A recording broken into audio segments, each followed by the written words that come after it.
May is National Asian Pacific American Heritage Month, and today I'm hosting an intimate conversation in the midst of the current global pandemic and a virus of hate impacting Asian Americans and people of Asian descent around the world, particularly here in the United States. Since January 2020, when the coronavirus outbreak in Wuhan, China, first came into most Americans' radars, there have been more than 2,000 hate incidents reported against Asian Americans, ranging from shunning to being yelled at with sentiments like, "Go back to your country, take your virus with you," to being spat upon, to violent physical attacks. The rise of anti-Asian rhetoric, attitude, and actions is a troubling sign of history's reprehensible past repeating itself. I've been conversing on these issues with a good friend and colleague, Reverend Dr. J.P. Kang, pastor of Japanese Presbyterian Church in Seattle, Washington, a biblical scholar and faculty at the Seattle School of Theology and Psychology. JP and I discussed turning to a reachable past in our nation's history, when a national consciousness of bigotry and contempt against Asian Americans manifest as government-sponsored racist policies, namely during World War II, when Americans of Japanese heritage were incarcerated in internment camps. We have invited two guests to this conversation. The first is John Okamoto, whose family endured long years in internment with family separation and so much pain, even while John's father, a decorated U.S. Army veteran, served in the renowned 442nd Regimental Unit, well known for having fought the war's most dangerous mission. John's family's history of injustice against them, their perseverance, their legacy of service, advocacy, and generosity is a story we are so honored to be able to share. I'm delighted to also welcome to the conversation Dr. Gordon Nagayama Hall, psychology professor at the University of Oregon. I've asked him to offer his expertise and professional insight from the standpoint of mental illness and trauma. Additionally, I've invited him to offer his personal perspective as a sansei, a third-generation Japanese American. Then I've invited JP to offer some theological reflection and language to texture this conversation in ways that faith communities might begin to frame the current troubling climate and begin to understand the collective trauma experienced by Asian American and Pacific Islander communities. Can we locate hope and restoration in the biblical tradition to inspire a living into boldness, courage, compassion, solidarity, and action in this time of crisis?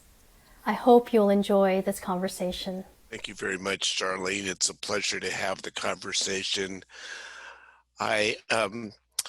I'm really not an accomplished poet, but I started writing haikus in the last couple of months in this pandemic shut-in period to express some of my deepest emotions and angst about what was happening around, as well as what was churning inside of me.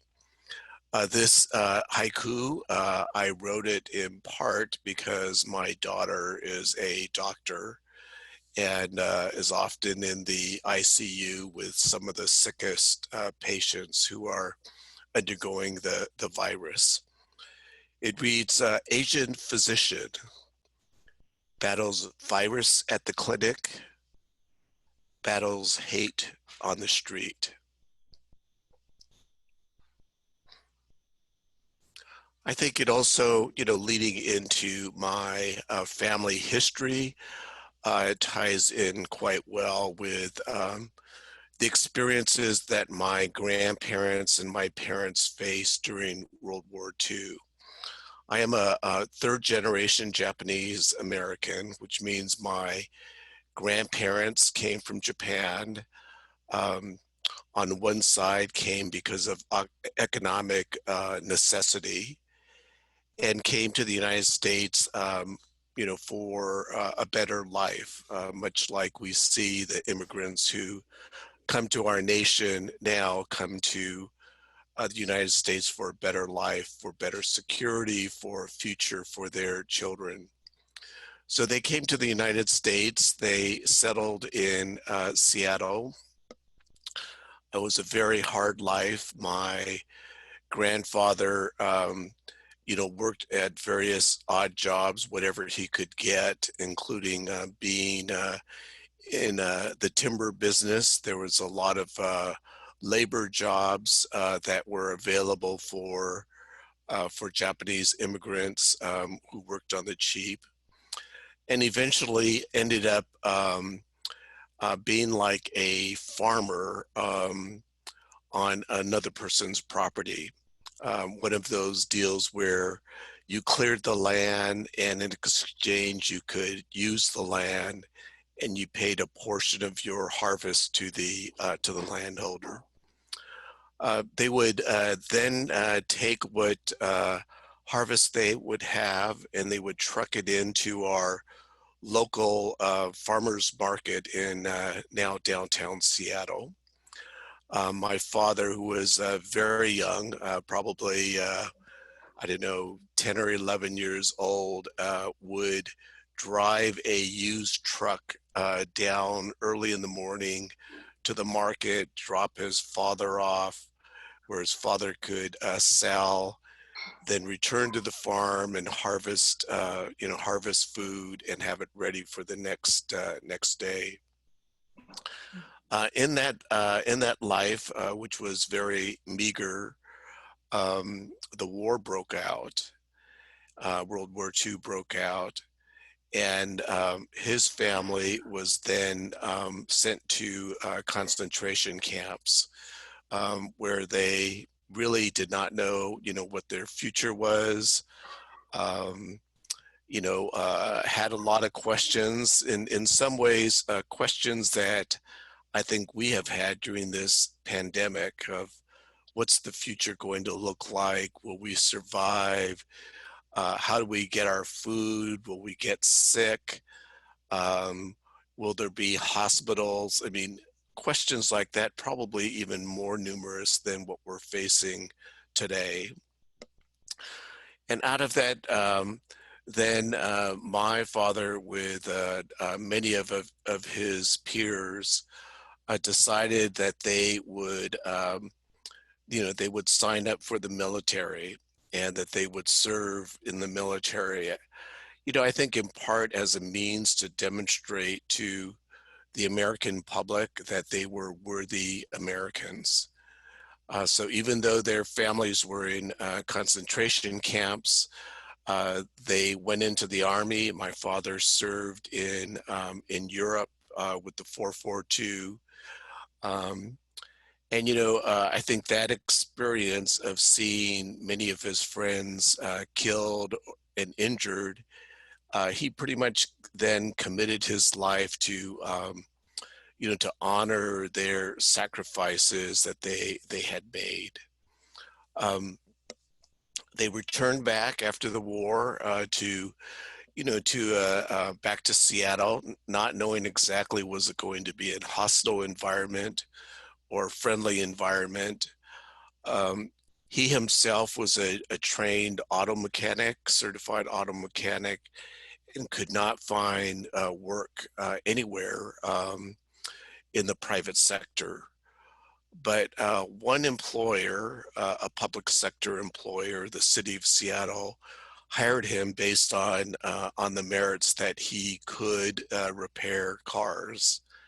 Subsequently, he worked 33 years with the city of Seattle, and I think that experience for me, and the camp experience, really, ingrained in me that our government can do great things by remedying and looking at us based on our merits, or they could do terrible things like they did during World War II.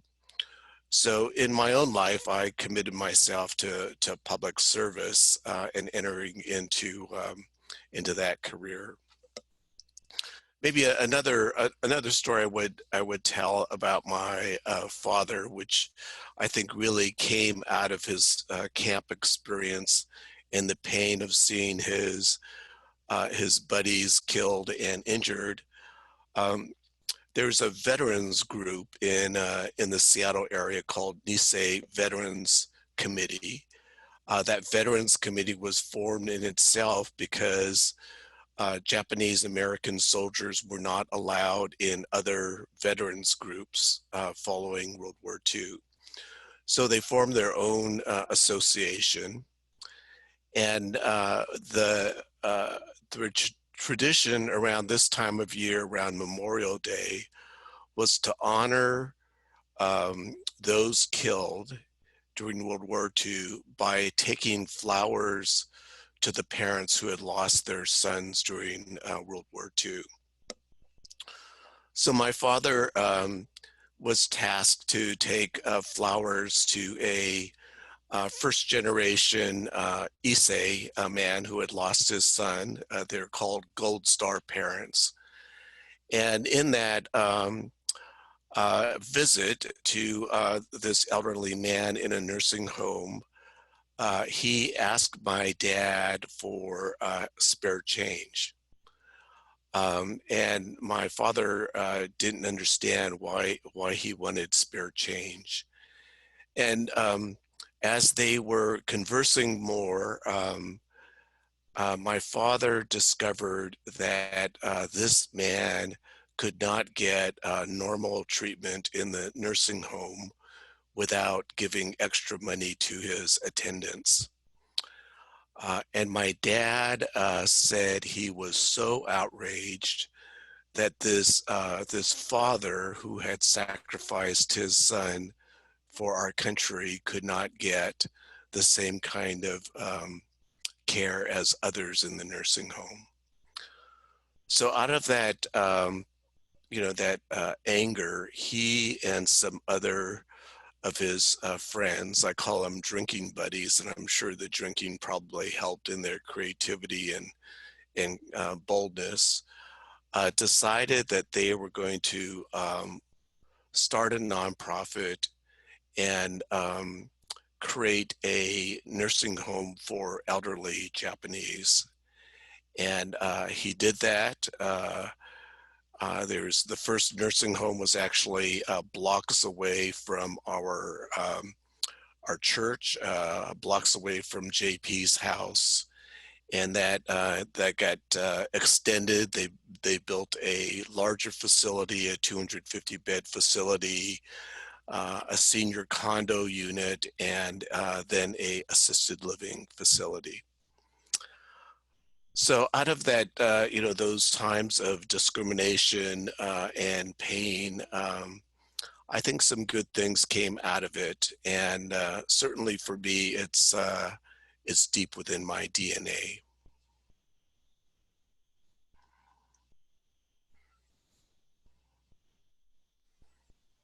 Thank you, John.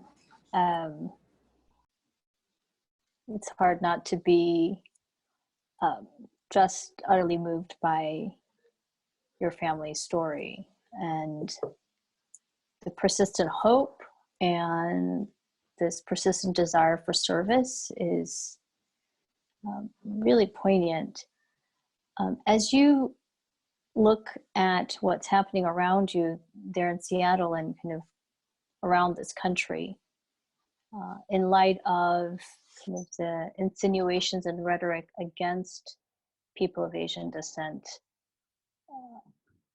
do you find some resonance? Does it feel, or does it kind of, tap into your memories or memories of the stories that's been told to you of the times when, just kind of outright discrimination against your family was the reality in this country? Oh, absolutely. I'd say it resonates to the point where I get deeply angry and distressed when I see the rhetoric from our national leaders and then fueling the hatred and discrimination, not just against Asians, but we see it in the discrimination and hate towards immigrants in general, um, towards women, towards queers, anyone that is non-white and different seems to be targets of just vicious and just really stupid hate, and it's starting to come down into the streets, and it's really quite distressing. Thank you. I think it's really important for all of us to hear and retell the stories of Americans and the diverse ways that we are part of this kind of fabric and interwoven in the history of who we are today and the different contributions that's been made. And so I just want to thank you for offering your story. Want to thank you for the sacrifices of your family, and just want to celebrate the work of advocacy that has come out of such pain and injustice. So thank you for your presence and your voice. I want to turn or continue our conversation, inviting Dr. Hall to bring us some insights from his vantage point. Thank you. Thanks for arranging this, Charlene. And my old friend John's story is very moving, and the greatest poet in Japan is Basho. And when I was growing up in Seattle, John was known as the Basho of Seattle. So so John and I, and actually our parents were friends, and so it's good to hear those stories, and that resonates with me. So I'm a clinical psychologist, and as John said, this current pandemic and the anti-Asian sentiment is very reminiscent of World War II, and same kinds of anti-Asian sentiment. And Charlene, at the beginning, you had mentioned that the anti-Asian sentiment ranges from shunning to actual physical assaults. Some of this shunning or avoidance or blame of Asian Americans takes the form of what are known as microaggressions, that are small insults or slights that question whether a person actually belongs. And some people may view these small incidents or slights as, well, the person didn't mean it, or they're not that harmful, but they actually are. There's some research on microaggressions with Asian Americans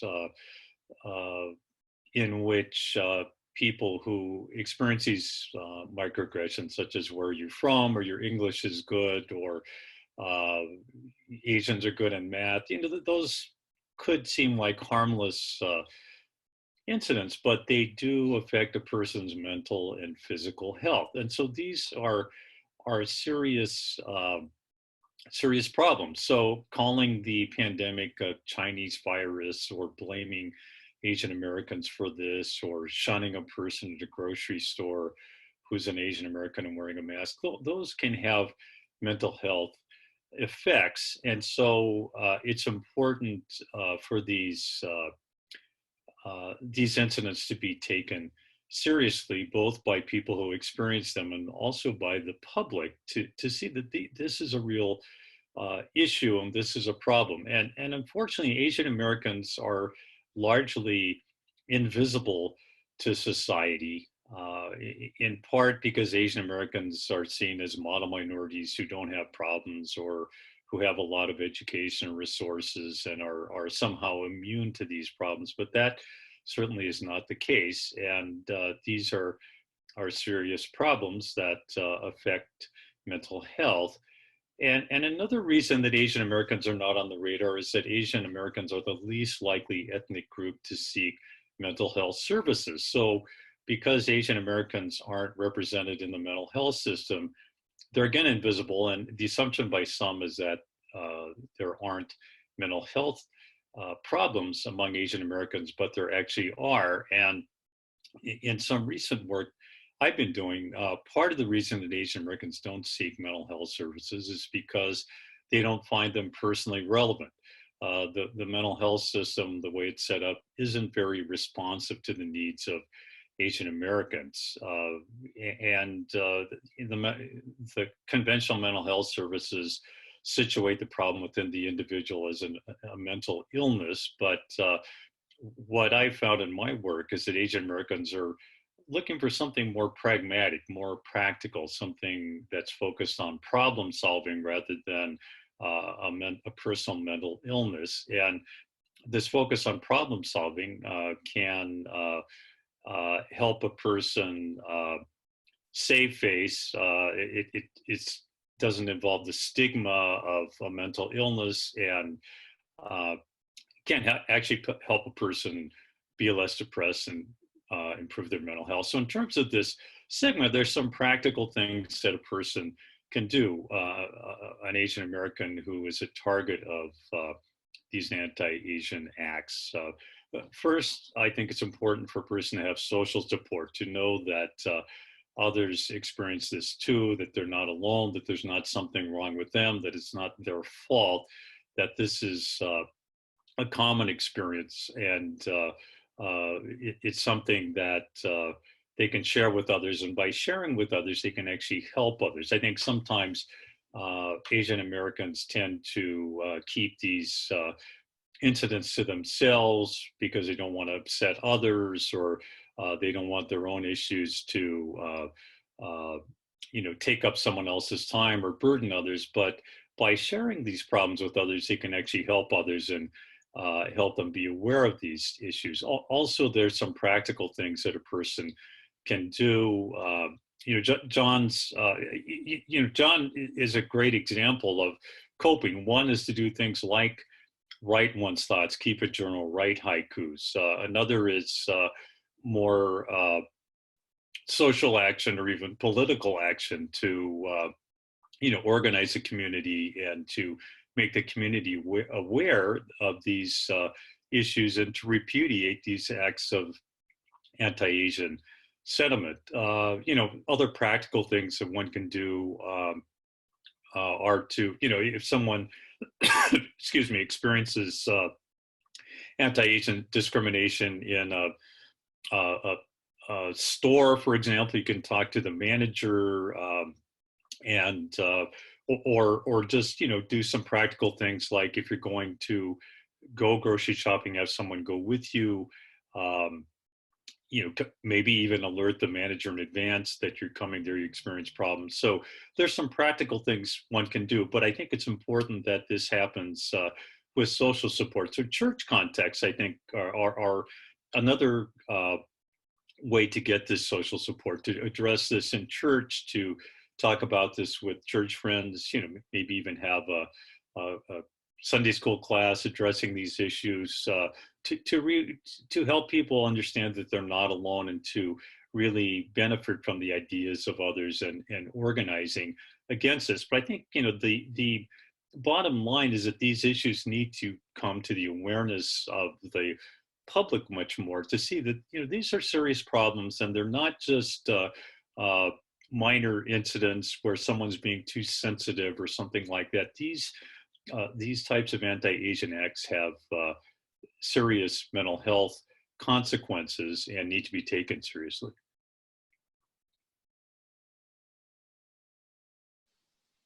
Thank you.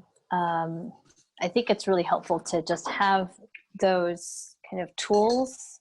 I think there's a sense that when we experience, as the one who is the victim of those slights, things that we kind of overlook as not something worthwhile documenting or reporting, there's a lasting impact of that.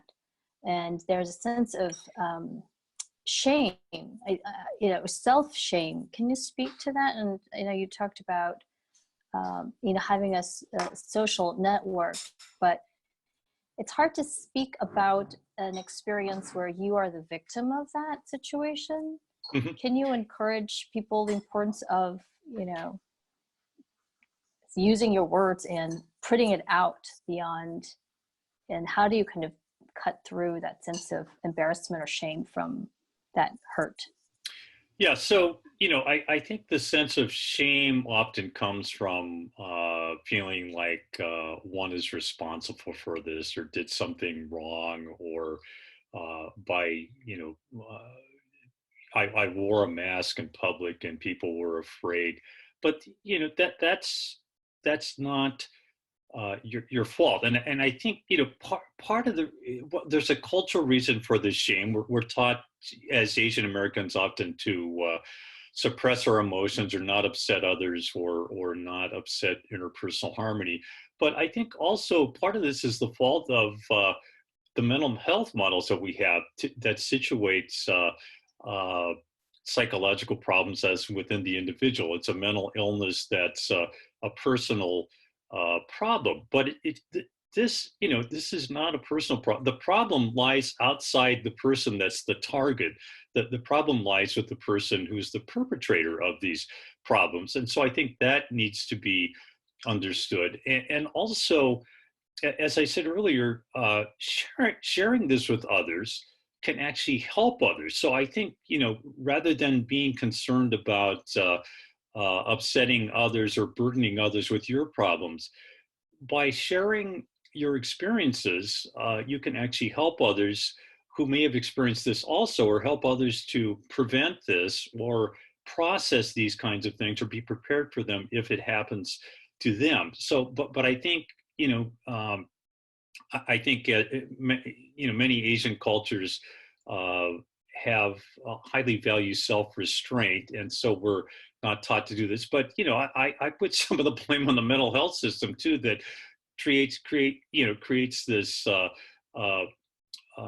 individual illness model of these kinds of problems. But this, anti-Asian sentiment and discrimination is clearly not the fault of the person experiencing it. And in terms of getting support and improving one's own well-being, I think it is important to talk to others and mobilize your network and get that social support that really is important, an important part of healing. I'm going to turn to Dr. Kang and I've asked him to the very difficult task of offering a theological and pastoral response or insight to the current situation, and I'll let you lead us. Thanks, Charlene. One thing I want to say at the outset is my field is the Bible. I focus on Hebrew Bible, Old Testament, and it's common, especially, to talk about three legs of kind of revelation. There is the sacred revelation of the book, the Bible, and suppose it, we accept that it has divine origin. And then the other two legs of the tripod are reason and experience. So there are things that you can know from personal experience, and I think that's what John's sharing today is the sharing the lived experience, which is very, very important. And then there is what we might call reason, that which can be learned through investigation, through study, through experimentation. And most modern people would agree that that is also important. But a lot of people who have a faith commitment will privilege the revelation over experience and reason. And I think a lot of my teaching tries to put those three in a more of a conversation, and to say that what we need to live today relies as much on experience and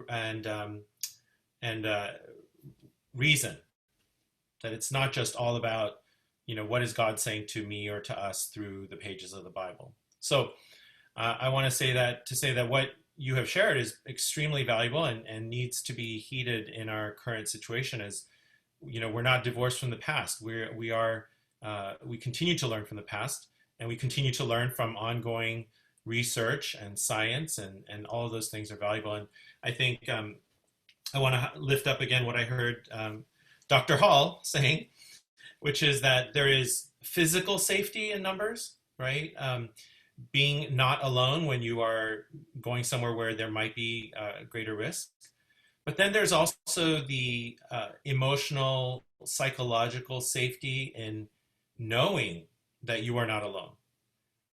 When you share your story, when somebody else hears you and perhaps reflects it back, you suddenly realize, oh, I am not alone. I'm not the only one who feels this way, or who's afraid, or who's experiencing chaos or trauma.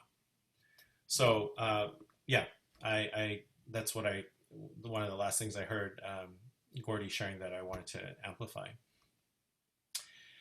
As for a theological biblical perspective on current events, I could probably start by saying that there is a sense in which the Bible can be understood, the communities that produced the scripture and that were the earliest communities around them. So ancient Israel, early Judaism, the early church, are all communities that were forged out of communal trauma. In the case of ancient Israel, much of the literature that makes up the Hebrew Bible was not completed until the period of the Babylonian exile in the 6th century. And that's when the people of Judah experienced mass deportation, mass exile to Babylon and other portions of the Babylonian Empire.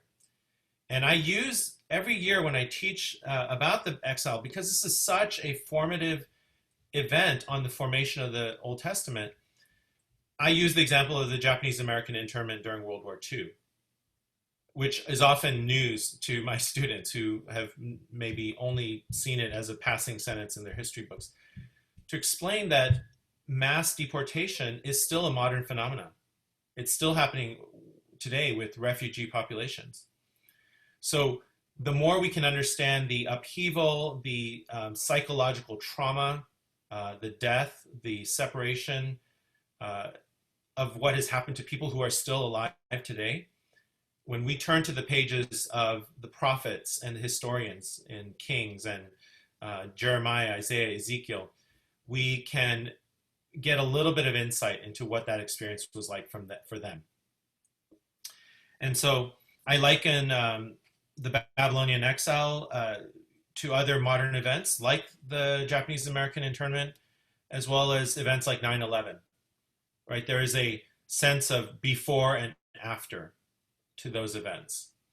Many of us, can remember what it was like to travel before 9/11 and what the restrictions were like afterwards. And I think for our young people today, COVID-19 is the 9/11 type event that's unfolding over a much longer period of time.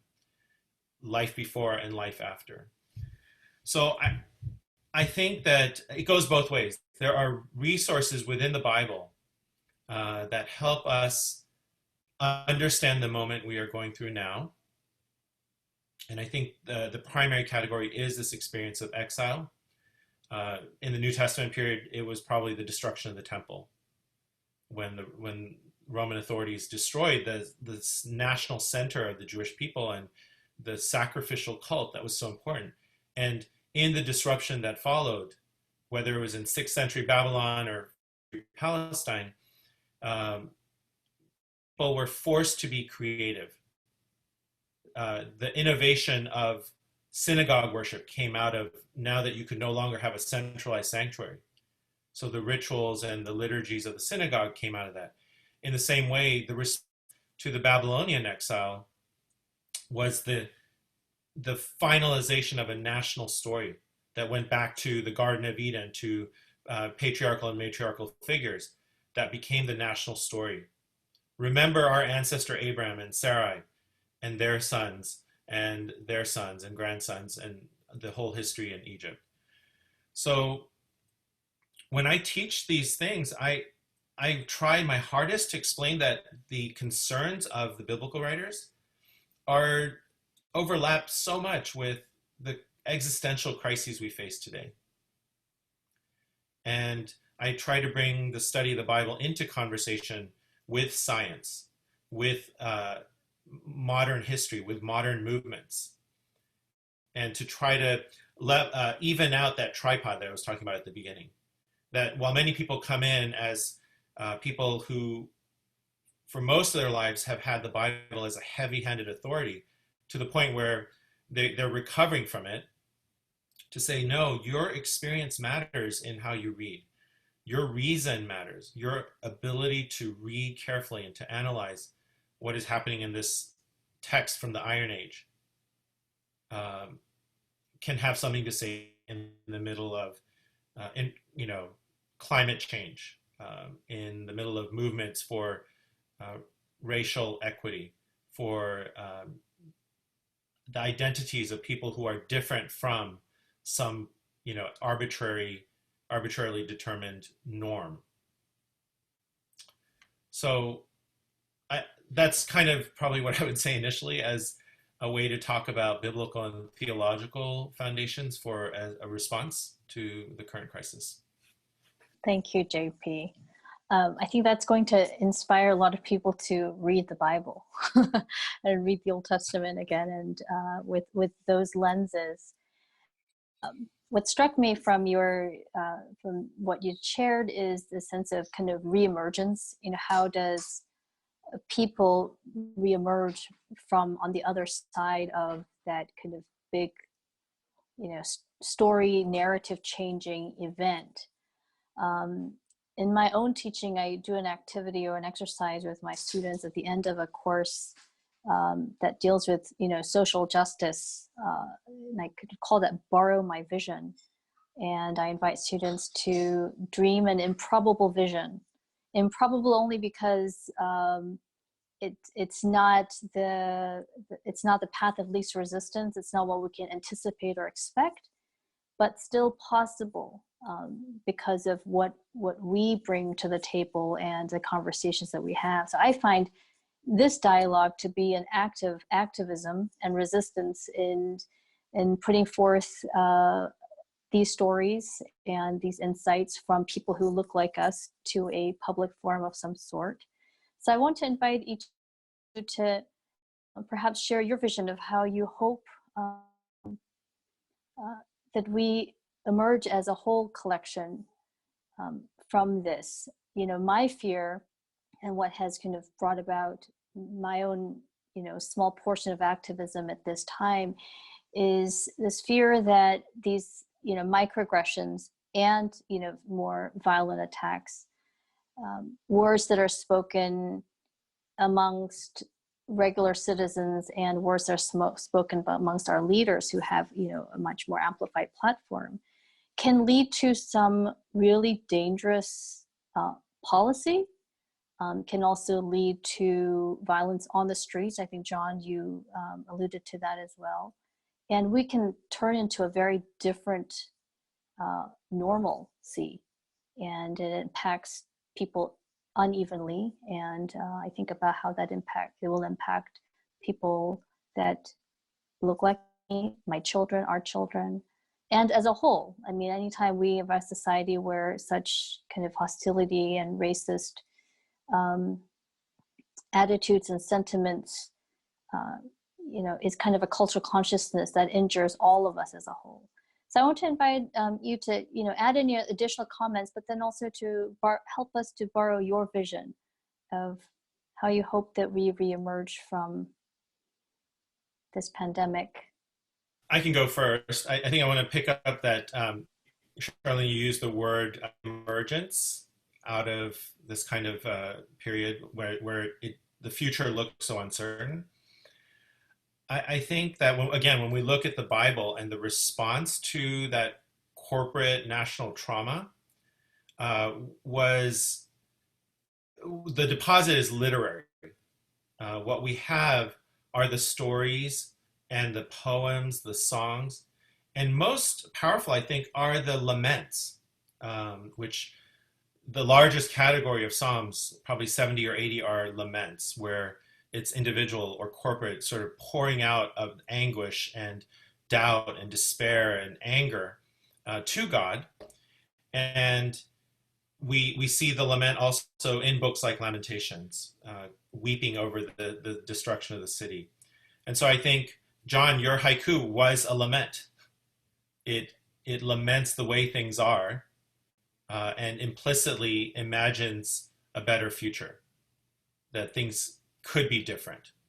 So I think my vision of the future is that this extra time that we've been given in isolation, when we are only virtually connected, would result in a flowering of creative responses, of creative visions for, how do we do life in community, in a school, in a city, in a neighborhood, that doesn't just go back to, the profit motive.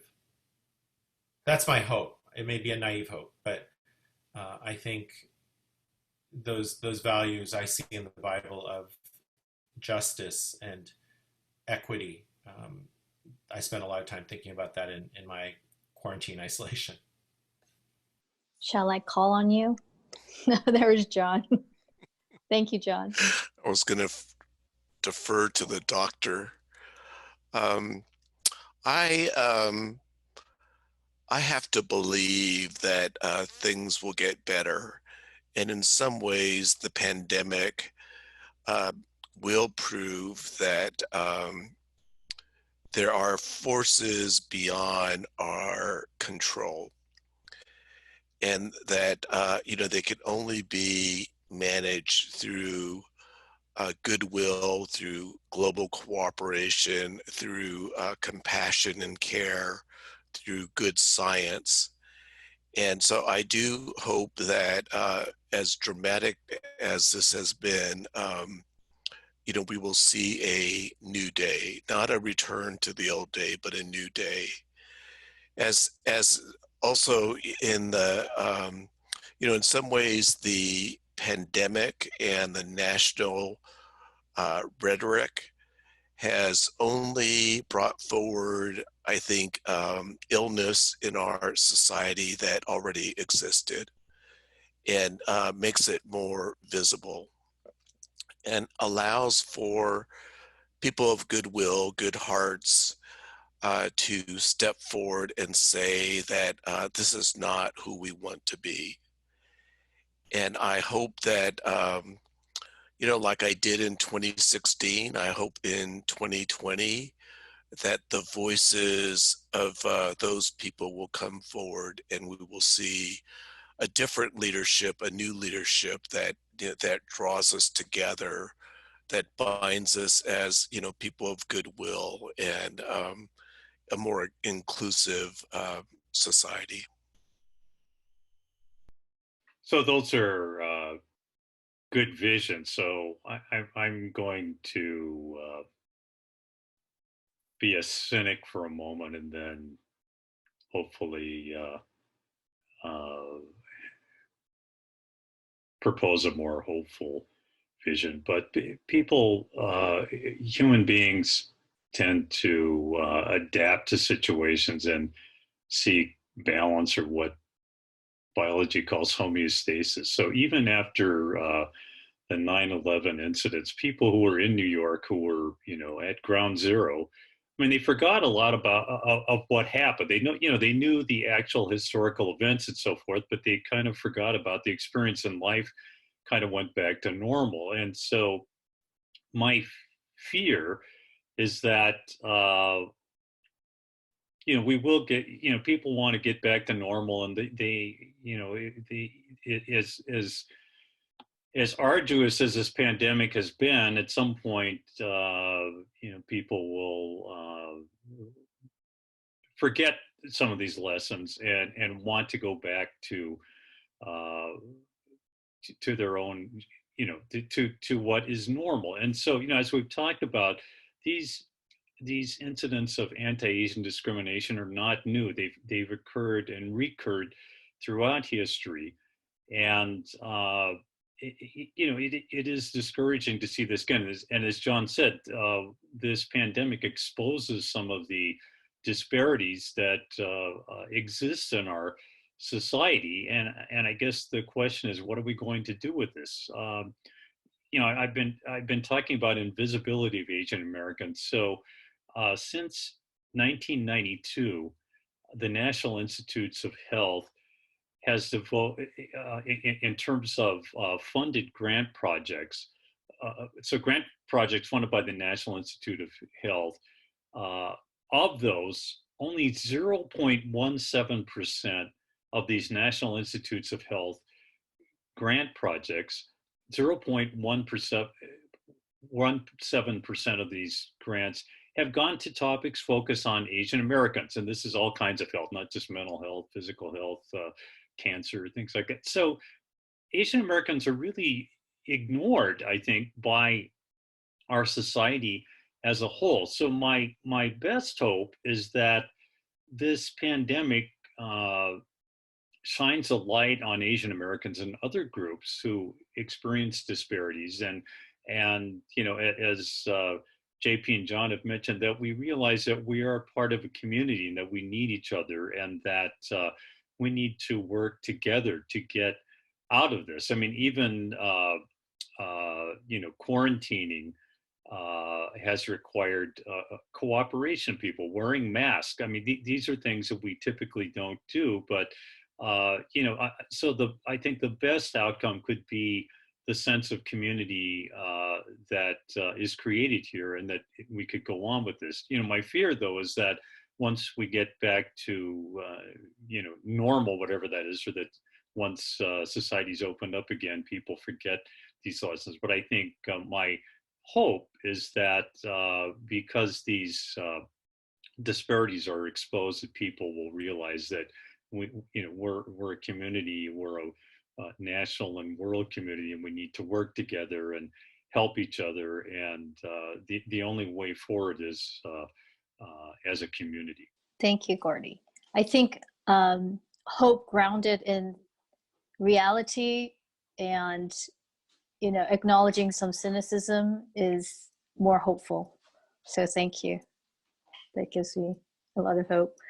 I've asked JP to close us with an offering. I don't know if you are ready to do that. The act of the four of us having this conversation around this virtual table is an act of trust on your parts. It's an act of hospitality and welcoming each other. And I think all of these, I hope, will become increasingly cherished relationships as we all navigate in our own settings, our own families, our own circles, the future. Yeah, I think that's kind of how I want to think of this. It's a seed of something that will produce good fruit. Grateful for all of you. I personally am honored and uplifted to be part of your stories in a small way by these conversations. And I just want to express my appreciation for showing up and for bringing yourself to this conversation. Peace to each of you.